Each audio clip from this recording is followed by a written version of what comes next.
buenas tardes a toda la teleaudiencia de la Mesa Redonda. Estamos iniciando la semana, comenzando la semana este lunes 23 de noviembre del año 2015 y por supuesto nuestro primer tema será analizar los resultados del balotaje que vivió ayer Argentina, el resultado de esta segunda vuelta electoral. Macri, el futuro inmediato presidente de ese país sudamericano. Eso lo estaremos analizando con Sergio Alejandro Gómez Gallo, jefe de la redacción internacional del periódico Gramma, habitual panelista nuestro acá en la Mesa Redonda. Y también, bueno, como es habitual, tendremos la sección La Esquina y estaremos dedicando los últimos minutos de nuestro programa a analizar, a conocer lo que sucedió en el último taller internacional de ciencias políticas Enfoque Sur. Repito, qué sucedió allí y qué se entiende también por este concepto de ciencias políticas con enfoque sur. Esas son nuestras propuestas en la tarde-noche de hoy. Les pido que se quede junto a nosotros.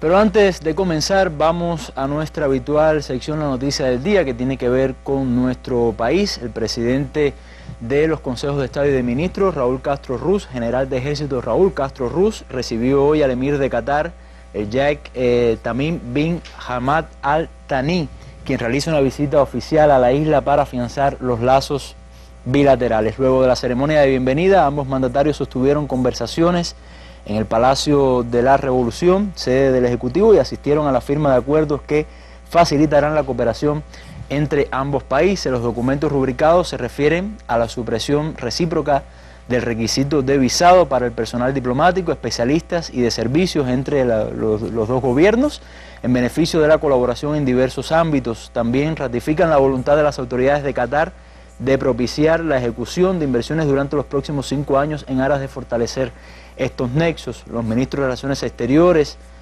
Bruno Rodríguez Parrilla, y de Comercio Exterior y de Inversión Extranjera, Rodrigo Malmierca, firmaron los documentos por la parte cubana y también, bueno, lo hicieron sus pares de Qatar.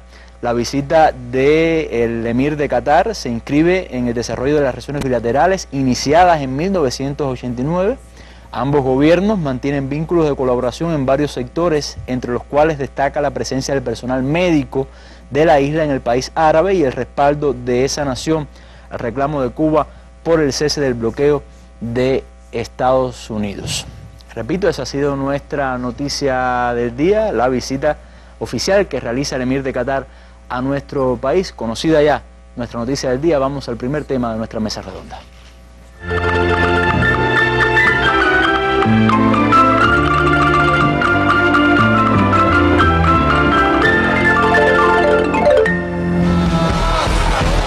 Mauricio Macri promete un cambio histórico sin revanchismo, de alcalde de Buenos Aires a presidente de Argentina. El opositor liberal Macri ha dado la razón a los sondeos y se ha impuesto al candidato oficialista con una ajustada victoria. Le ha ganado la mano al candidato peronista por menos de 3 puntos de diferencia. Un día histórico, un día histórico. Es un cambio de época, por eso este cambio no puede detenerse en revanchas o ajuste de cuentas. Daniel Scioli era el único candidato dentro del peronismo con posibilidades de ganar, de ahí que Cristina Kirchner lo eligiera para preparar su sucesión. Pero los cálculos hechos en la Casa Rosada no han sido los mismos que han hecho los argentinos. En las urnas han terminado este domingo 12 años de kirchnerismo. Bueno, esos son los resultados, Sergio, de el balotaje de la segunda vuelta de las elecciones presidenciales en Argentina. ¿Qué análisis podemos hacer sobre todo por qué este resultado, por qué gana Macri, a pesar de que hace ya muchas semanas atrás, incluso en vista a la primera vuelta, se esperaba una victoria, ¿no?, de Scioli? La última vez que vinimos a la mesa redonda dijimos que Scioli tenía la posibilidad de ganar, porque recuerda que tuvimos una primera vuelta que fue un golpe duro, ese resultado, una diferencia menor a la que se esperaba. Y dijimos en aquel momento que tenía posibilidades de ganar. Yo creo que eso quedó demostrado en el resultado de este domingo.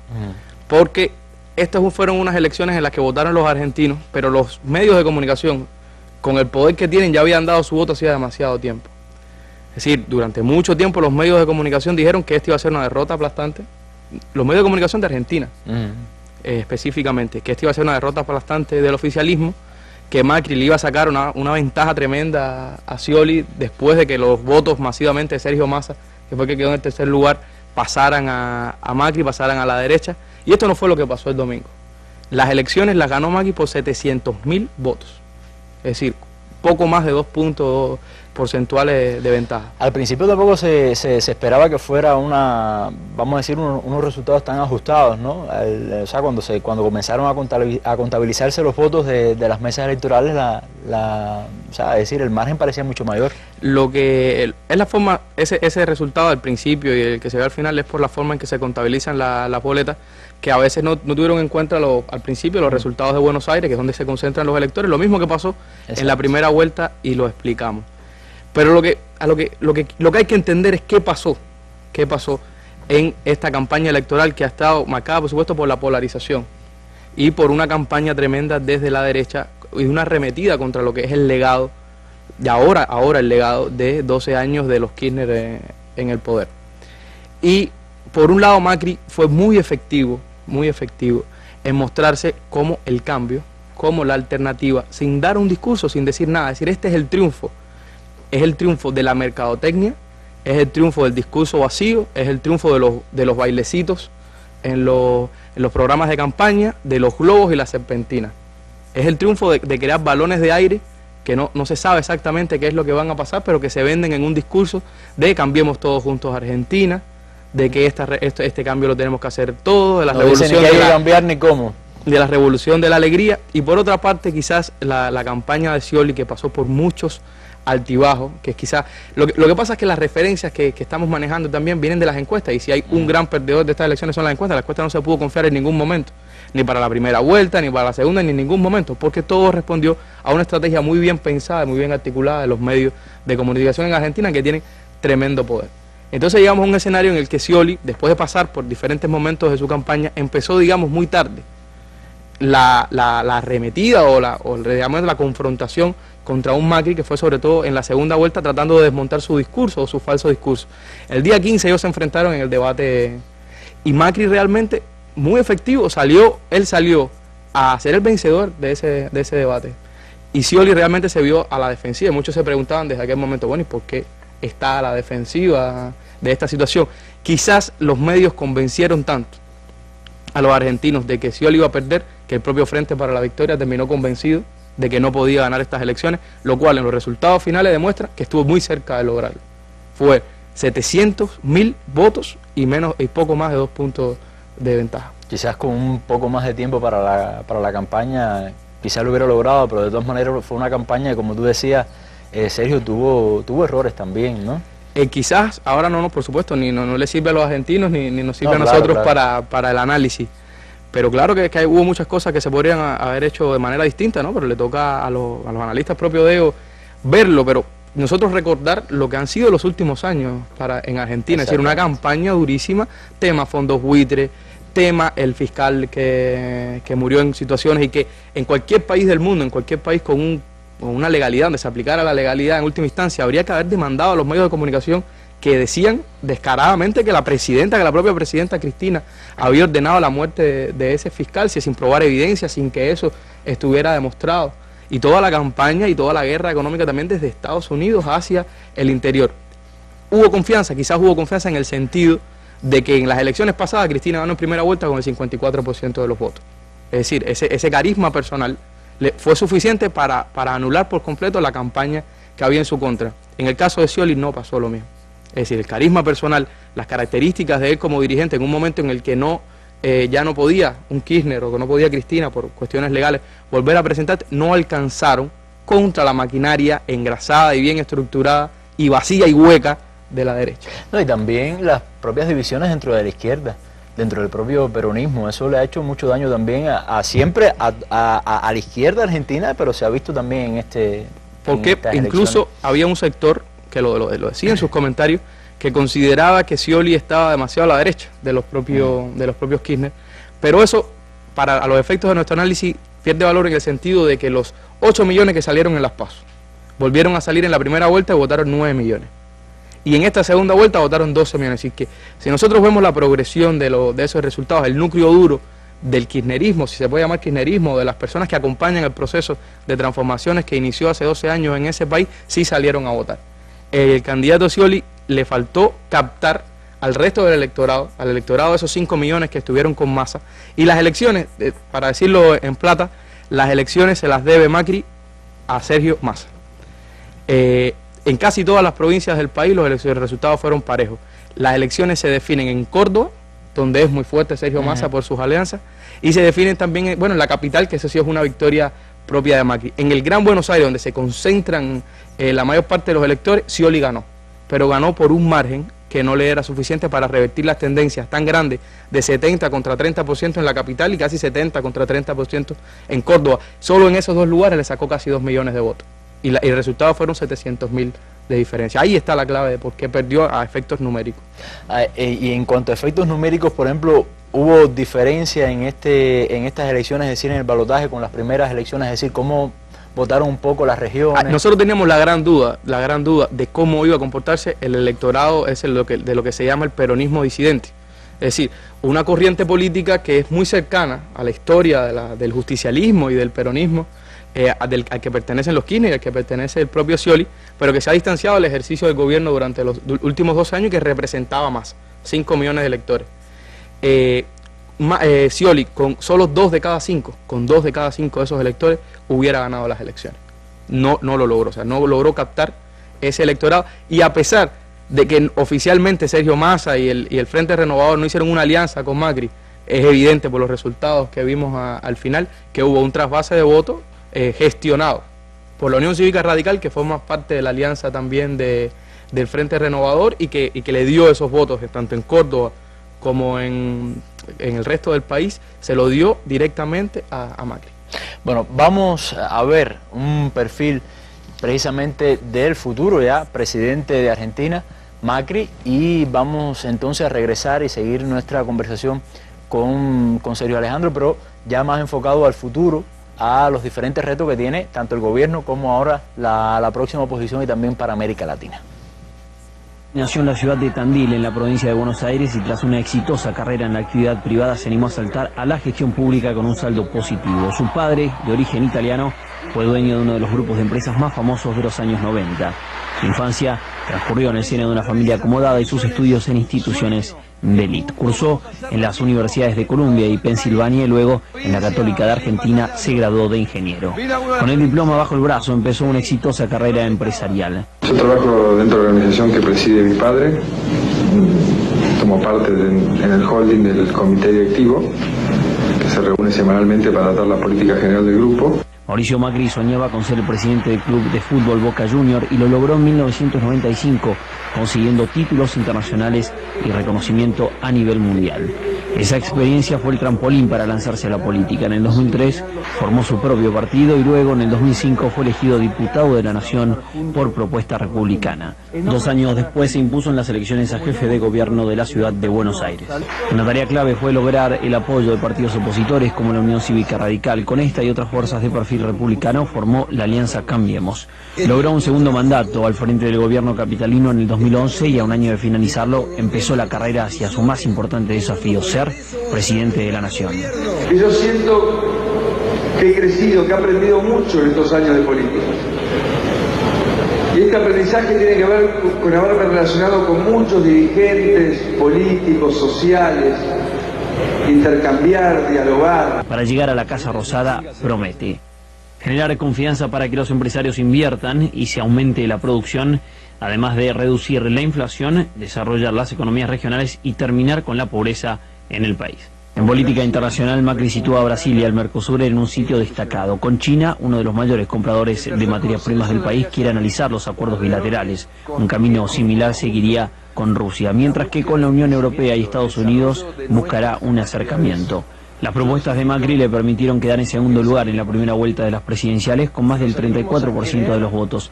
Asimismo, Macri promete imprimirle a su gestión diálogo, aprendizaje, autocrítica y trabajo en equipo. Yo quiero decirles e invitarlos a que salgamos a la calle con grandeza, con la grandeza de saber aprender de nuestros errores, con la grandeza de saber escuchar a aquellos que piensan distinto.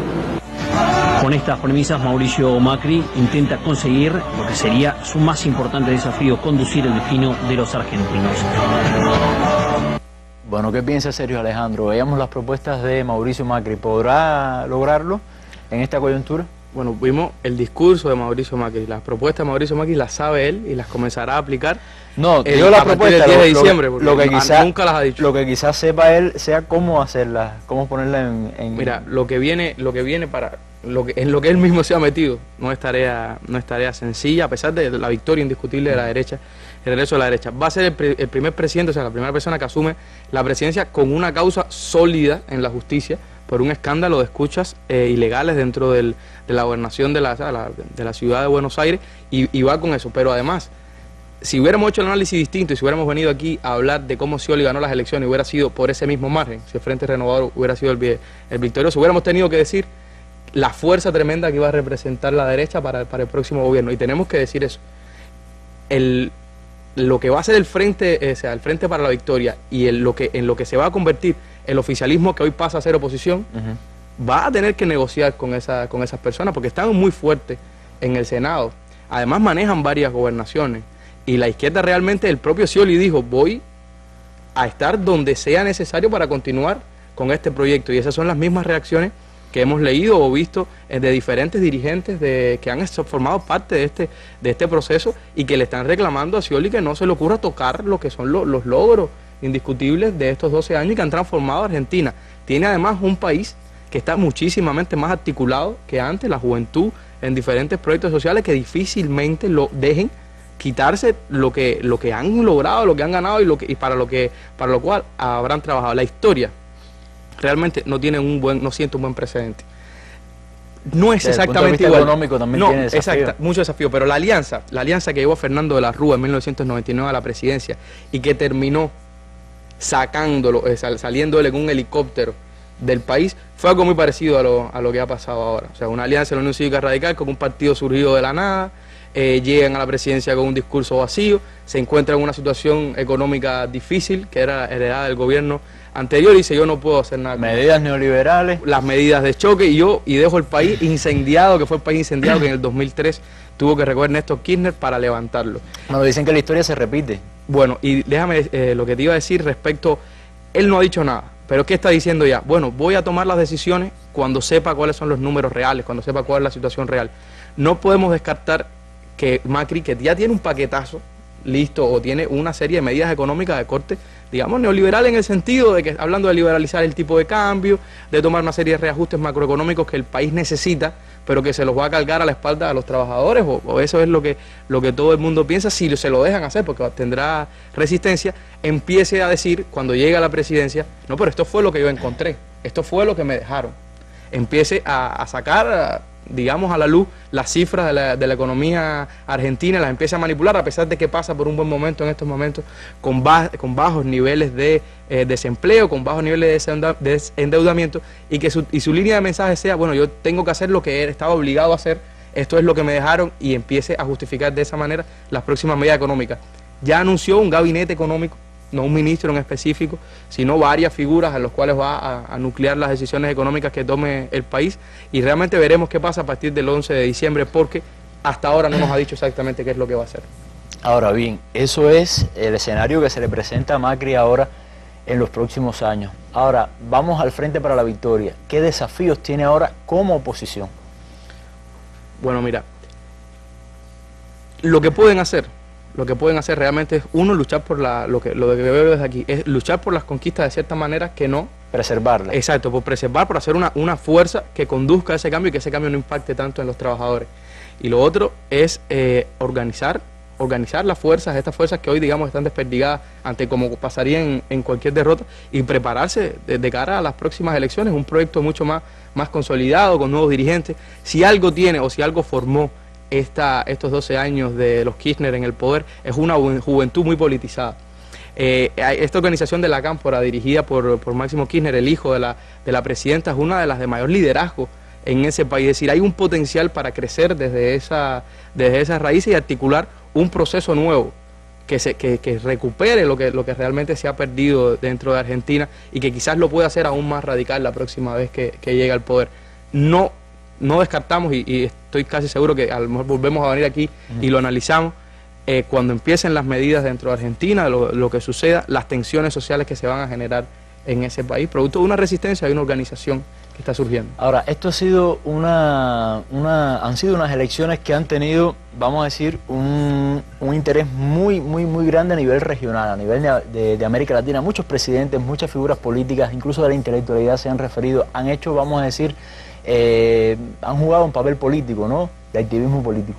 ¿Qué importancia tiene este resultado o qué impacto tiene este resultado para el resto de América Latina, según Sergio Alejandro? Mira, América Latina, si Argentina no es la misma hace 12 años, América Latina tampoco lo es. Y Macri, en su discurso de victoria, dijo que esperaba tener buenas relaciones con todos los vecinos. Es decir, lo primero que dijo en la conferencia de prensa es que iba a invocar la cláusula democrática contra Venezuela para sacarla de UNASUR. Es la primera agresión directa que vemos. América Latina no es la misma. América Latina no es la misma. Para aplicar una cláusula democrática en el seno de UNASUR, tiene que tener el consenso de sus miembros.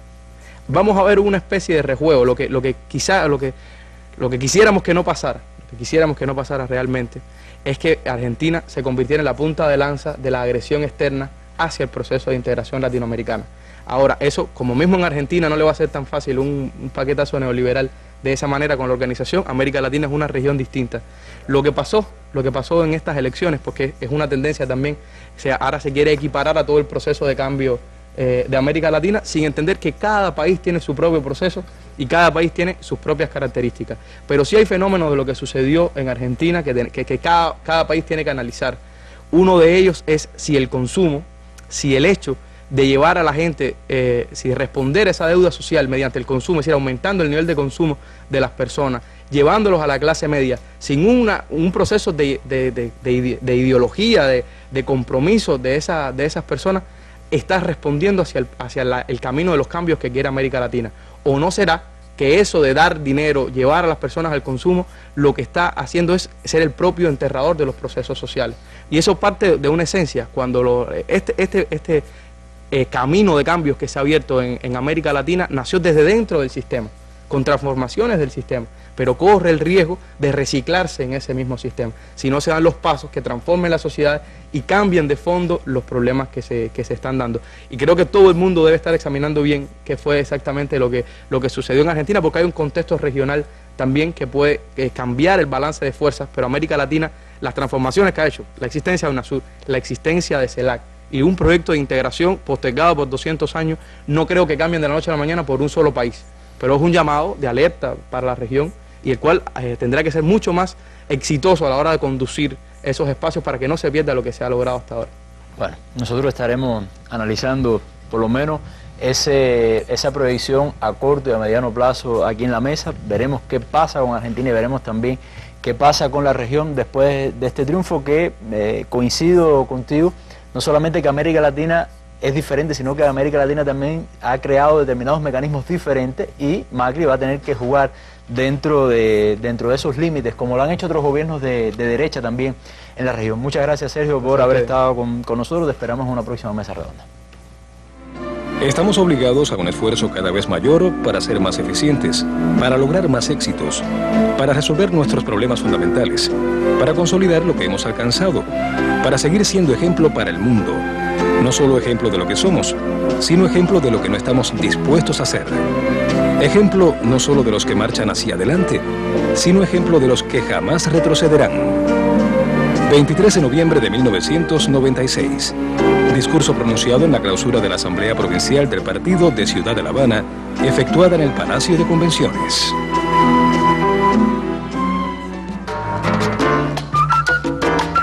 Este martes, en la Mesa Redonda, la agroecología en Cuba y en el mundo.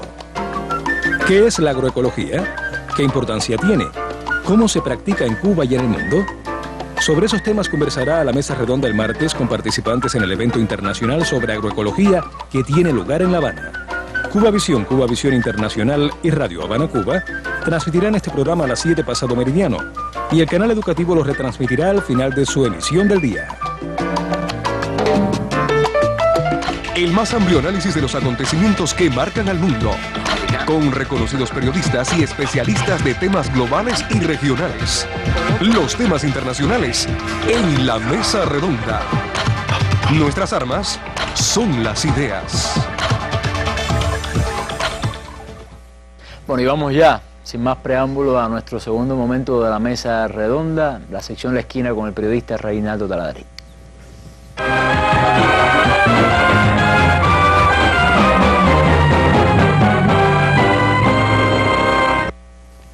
Muy buenas tardes y bienvenidos a La Esquina. Durante esta semana y la que viene vamos a hacer una esquina en dos partes del mismo tema. ¿Por qué? Porque vamos a aprovechar la visita a Cuba de nuestro invitado, que se lo presento inmediatamente, para abordar temas muy importantes, pero a la vez poco conocidos por muchos de nosotros. ¿Quién es mi invitado? Aquí está, James Williams, presidente de Engage Cuba. Bienvenido y muy buenas tardes. Muchas gracias. Veo que ha mejorado su español. Sí, estoy practicando todo el tiempo cuando estoy en Cuba. Muy bien.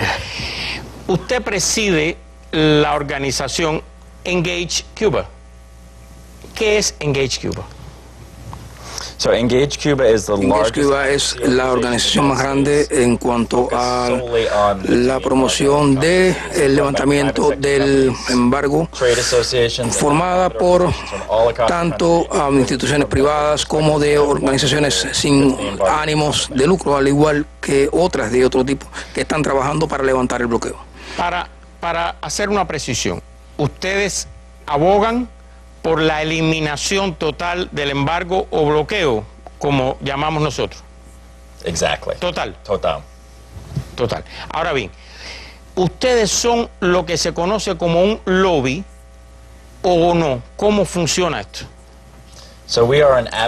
Nosotros somos una organización que promueve un programa. Tenemos un grupo de presión que trabaja de manera bipartidista, teniendo en cuenta que hay muchos republicanos en el Congreso. Tenemos a Mitch McConnell, que es el presidente de America Crossroads, que es la empresa más grande en cuanto a áreas, a diferentes áreas.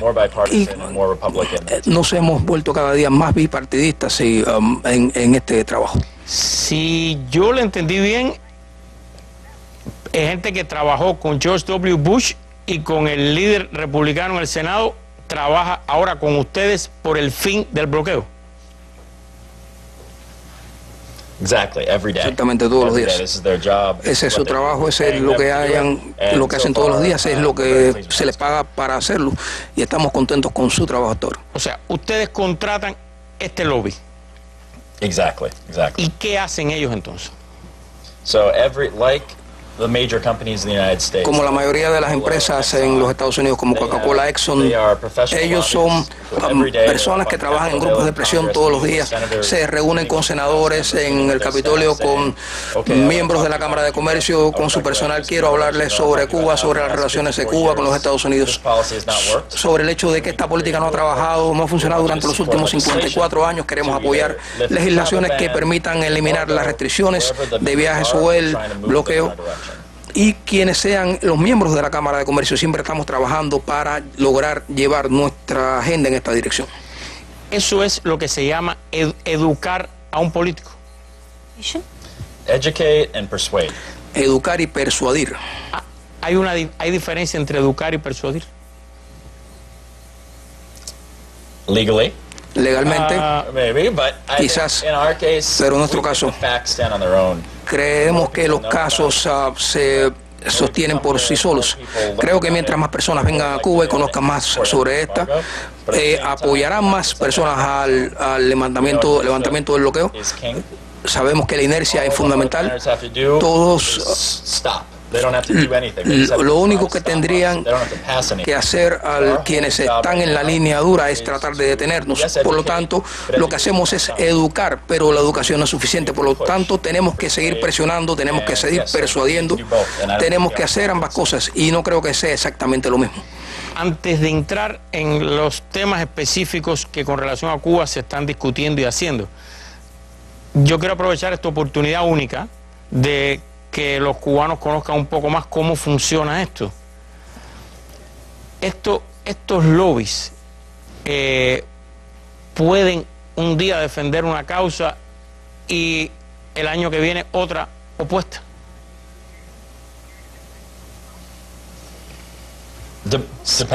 Depende.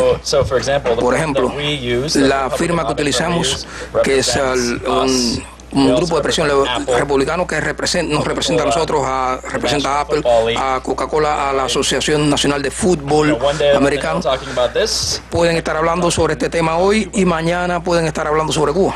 O sea, ese lobby que ustedes contratan, un día se reúne con un grupo de congresistas para hablar a favor de algo que le interesa a Coca-Cola.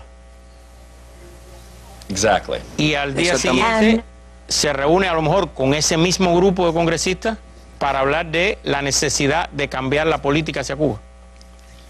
Exactamente. Es la firma republicana de cabildeo más grande en Washington y están representando a las más importantes compañías de los Estados Unidos. Así que un día están trabajando para Coca-Cola o Apple y el próximo día están trabajando con nosotros sobre Cuba. Usted ha mencionado la palabra firma republicana, la ha usado varias veces. Es muy simbólico. Pero yo me pregunto, ¿y cómo trabajan ellos con los congresistas demócratas? ¿Igual? Sí, de hecho, además de las tres personas que mencioné que trabajan en el área republicana, tenemos a Luke Halby, quien por 20 años fue el jefe de despacho del senador Patrick Leahy, y también ha trabajado para Patrick Warner de Virginia. Así que es un equipo bipartidista que trabaja tanto con demócratas como con republicanos para lograr que se aprueben legislaciones, y logramos a partir de esto tanto votos del Partido Republicano como del Partido Demócrata. ¿Usted cree que puede ser engañoso, que puede confundir el dividir con relación a Cuba en demócratas y republicanos? ¿Puede haber un republicano que sea mucho más activo a favor de eliminar el bloqueo que un demócrata?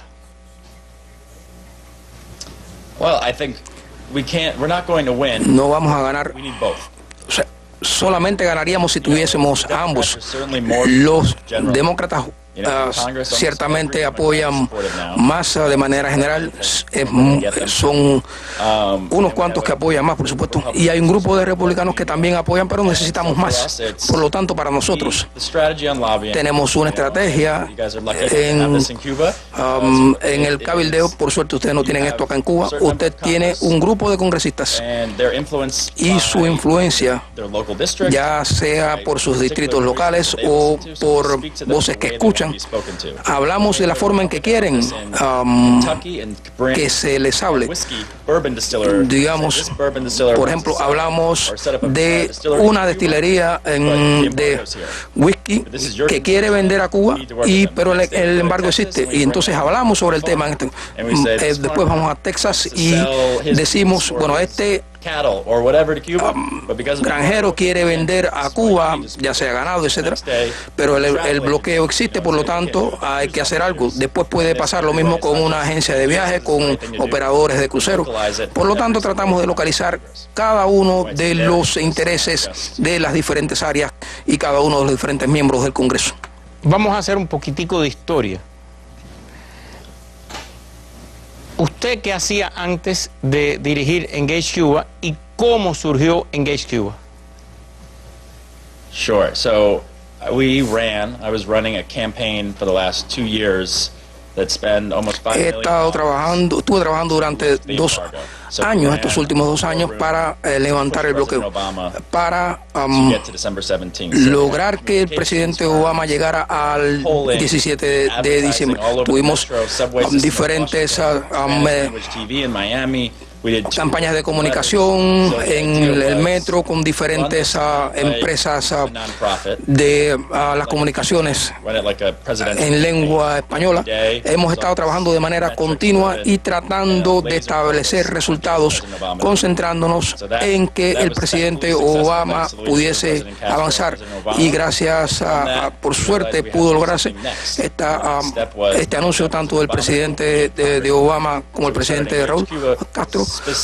Así que estamos trabajando con propósitos específicos para lograr presionar al Congreso para que se levante el gobierno. Mi esperanza es que en un año ya no sea necesario Engage Cuba.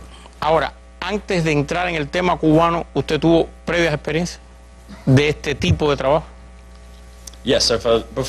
Antes estuve trabajando con Cuba durante los últimos 5 años y más, al igual que en el área de los derechos para los homosexuales. Hemos estado trabajando para la no discriminación, para las protecciones, y hemos tenido bastante éxito en este tipo de modelo político. Así que usted toma una causa de justicia social, en ese caso Cuba sería una causa de justicia social, pero lo gestiona como una cuestión corporativa.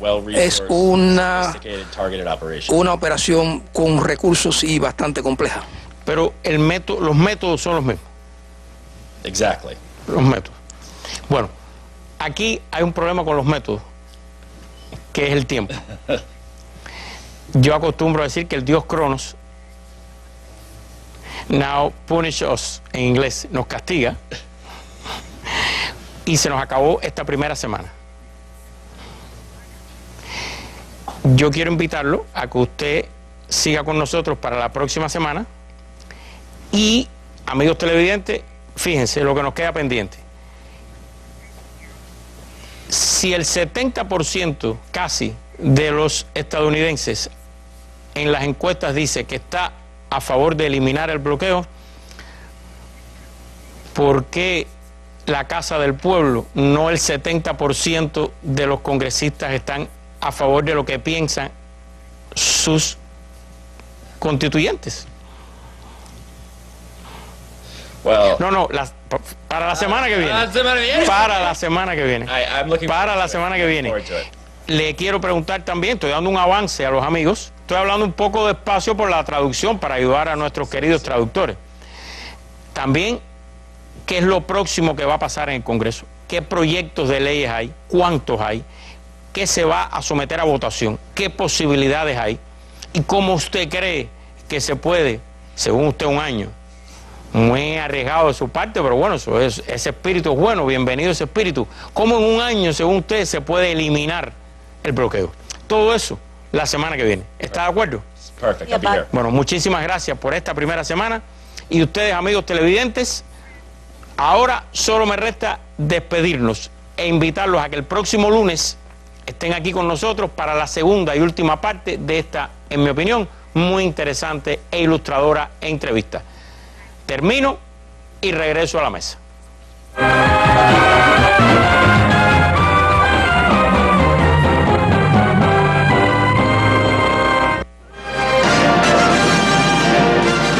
Todos los miércoles en la Mesa Redonda, la serie documental La historia no contada de Estados Unidos. Producida, dirigida y narrada por Oliver Stone, una aguda y diferente visión del reconocido cineasta norteamericano sobre la historia de su país desde la segunda mitad del siglo XX hasta nuestros días. De la Segunda Guerra Mundial a la crisis económica de 2008, Oliver Stone mira los grandes acontecimientos mundiales y dentro de Estados Unidos con una visión diferente a la historia oficial, planteando preguntas, desenmascarando a supuestos héroes y presentando a otros olvidados. El periodista Reinaldo Taladrid y reconocidos académicos y estudiosos cubanos presentarán cada uno de los capítulos de la serie para la audiencia de la Mesa Redonda. Siga con nosotros, más allá de la noticia.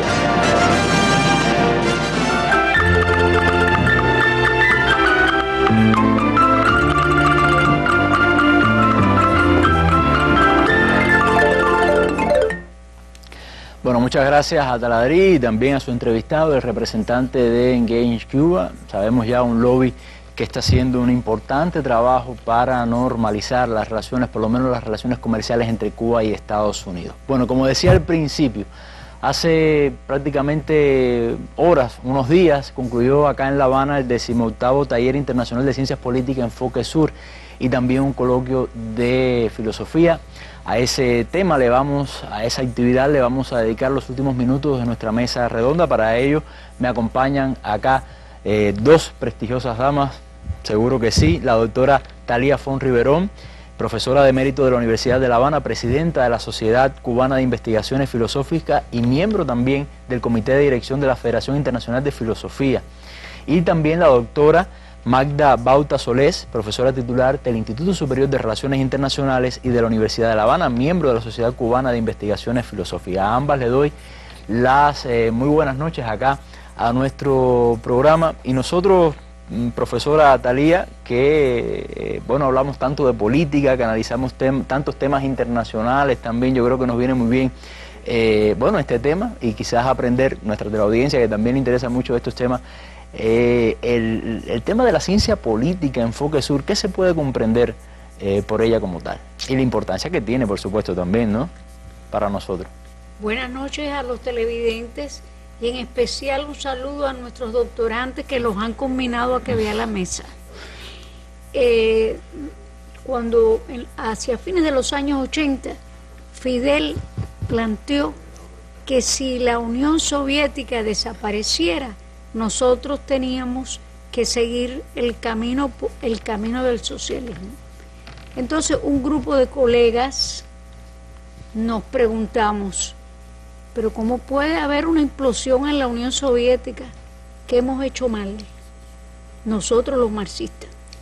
Y entonces volvimos a estudiar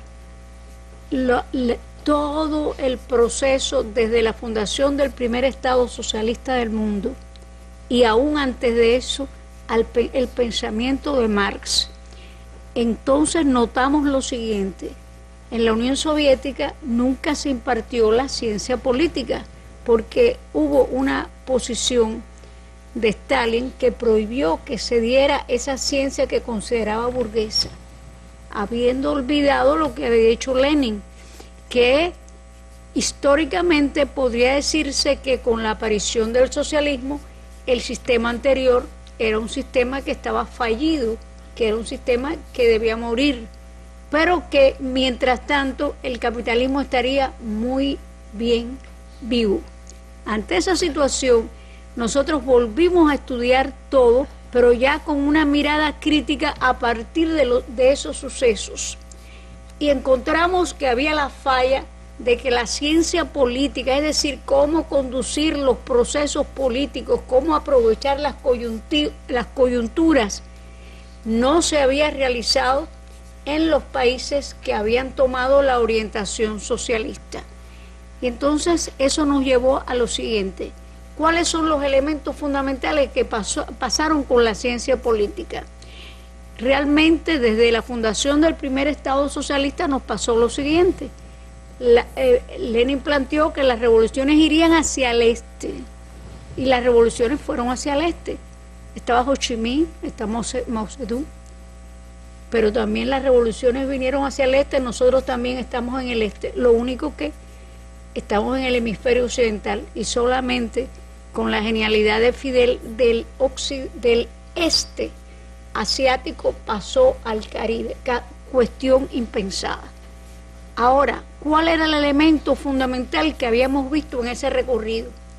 Realmente los líderes estaban buscando cuáles eran los sujetos capaces de conducir esas revoluciones, con lo que tenemos en cuenta que no bastaba la teoría si no se encontraba el portador material. Ya Marx lo había encontrado en los proletarios, pero los proletarios no eran el único agente histórico que existía en los países del este, donde los campesinos, la pequeña burguesía, los terratenientes, inclusive todo eso permanecía, por lo tanto eran sujetos plurales. ¿Y cómo unir lo plural? Así pasamos a analizar lo que pasa en la América, porque nosotros tuvimos una emancipación política dirigida por Bolívar, por Sucre. Y grandes pensadores también, profesor. Y además tuvimos un Martí que analizó toda esa situación desde un punto de vista más general y más contemporáneo, porque Martí definió a nuestra América. O sea, al dividir no señaló una cuestión de carácter folclórica, sino que era una cuestión de otro tenor, que era una cuestión que se refería no solo al pensar, sino al hacer.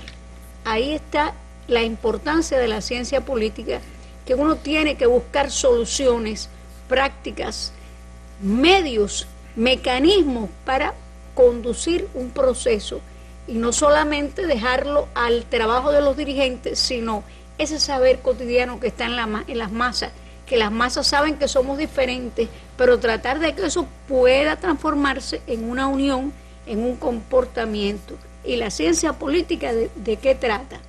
Precisamente de los comportamientos.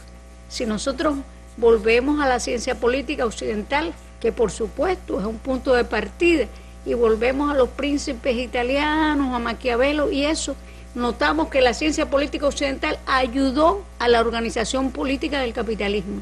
Entonces, ¿cómo buscar que una ciencia política sirviera para desarrollar su opuesto, desarrollar el socialismo? Y eso no era solo cuestión de sentimientos, de folclore, sino era de pensamiento, pero de acción. Habría que buscar cuáles eran los sujetos, qué sujetos nosotros tendríamos. Y lo que era común para todos los sujetos latinoamericanos no solamente eran nuestras similitudes, nuestros pensamientos, inclusive anteriores a la conquista, sino esas diferencias, poderlas concentrar en un quehacer, en una acción. Y como usted ha dicho muchas veces en clases, no privar esa ciencia política con enfoque sur de, por ejemplo, un análisis moral y ético también. No. Usted tiene razón hasta el extremo de que nosotros somos una ciencia por esencia inclusiva.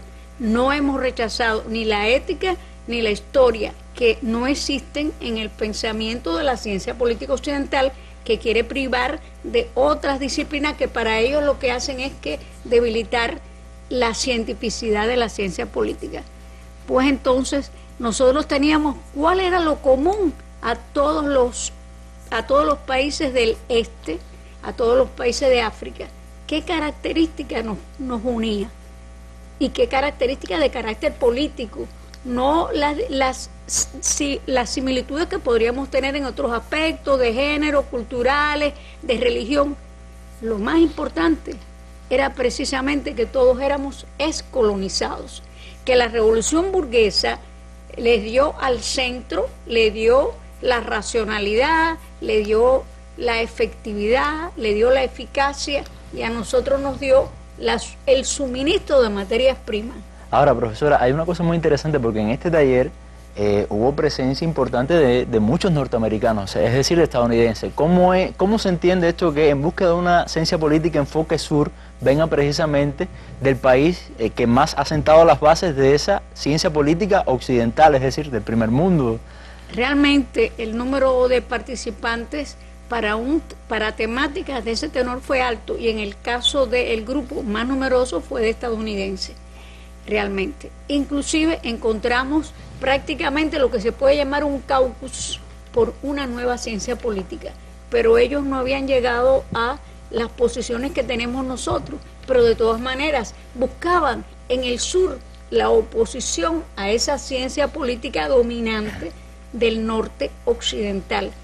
Y tenemos ahí ejemplos muy notables, por ejemplo, perdón por la reiteración, pero ahí tuvimos sobre todo en la Universidad William Patterson. Esa universidad enseña no solo desde el punto de vista de la ciencia política, sino también desde la filosofía, porque le enseña al maestro cómo justificar las acciones positivas a favor de una visión completamente diferente, una visión que del sur, o sea, una ciencia política que es aceptable para los pobres, para los problemas de género, porque es una ciencia política que busca la justicia, y ellos se sienten identificados con nosotros, piensan como si fueran del sur, pero es un pensamiento que no es como el nuestro, que ya está organizado a partir de todo el pensamiento de Marx y de nuestros líderes latinoamericanos, porque nosotros tenemos un Bolívar, un Sucre, que ellos realmente lograron la emancipación política. Si lograron esa unidad, nosotros no podemos desconocerla. Entonces, por ejemplo, nosotros nos planteamos qué nos aporta Marx, y Marx nos aportó respecto a esto una cuestión de gran importancia, que es, ¿qué es el fenómeno? El fenómeno es un conjunto de múltiples determinaciones, y en esas determinaciones, con instancias diversas, tenemos que encontrar cuál, aquella que trata de la política. Bueno, profesora, muchas gracias. También tenemos grandes marxistas también en esta región, bueno, Mariátegui, pero hubo un taller de relaciones internacionales, y esto no solamente un panel de relaciones internacionales, esto solamente no fue un taller donde se teorizó, sino también que se teorizó sobre conflictos internacionales muy precisos, muy actuales. ¿Qué nos puede decir la doctora con respecto a esto, la doctora Magda? ¿Cuáles fueron estos temas que se trataron sobre todo en este panel? Permíteme, ante todo, darle las buenas noches a ti y a los televidentes y hacer una reflexión general que creo que es interesante. A pesar de que la convocatoria al 18 taller de ciencia política fue una convocatoria abierta, que no estuvo dirigida específicamente a ningún grupo preidentificado de ninguna corriente de la ciencia política, en los debates trascendió una óptica compartida por los participantes que fue la dominante, la de privilegiar el análisis del comportamiento político a partir de una ética que es en lo fundamental, como ha explicado la doctora Thalía, la de los países que ayer fueron colonias y que hoy son parte, según algunas clasificaciones, de la periferia de un sistema internacional que privilegia a los llamados países del centro, los llamados los países desarrollados. El tratamiento de los temas internacionales fue un tratamiento abarcador, con reconocimiento del aspecto histórico, pero con una focalización especial en la transformación del status quo. Y esa transformación con una óptica que no es la óptica de la ciencia política tradicional, sino también, como explicaba la doctora, de la óptica de los de abajo, de la óptica de la ciencia política del enfoque sur. En el taller de relaciones internacionales se analizaron distintos temas que voy a relacionar a continuación, pero en el taller en general se abordaron problemáticas que también tienen vínculo con las relaciones internacionales, como por ejemplo la de las juventudes, la de la seguridad, etcétera.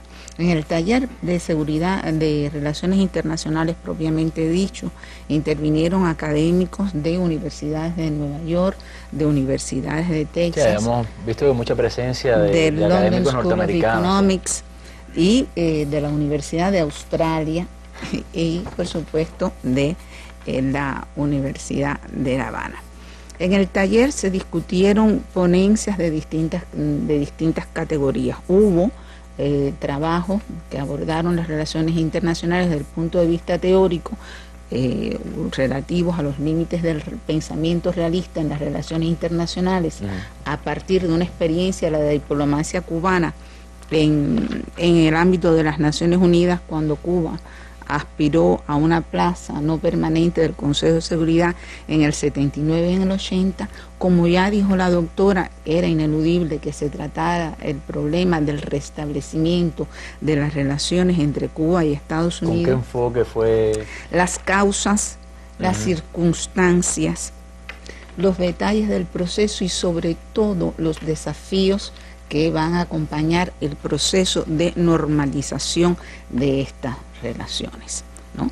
Papel creciente de China como potencia en las relaciones internacionales, fundamentalmente en la dimensión económico-comercial en el ámbito de América Latina, y una participación palestina en el taller de relaciones internacionales nos proporcionó un insight necesario sobre la problemática del Medio Oriente y muy en particular sobre el fenómeno del Estado Islámico en Irak y en Siria.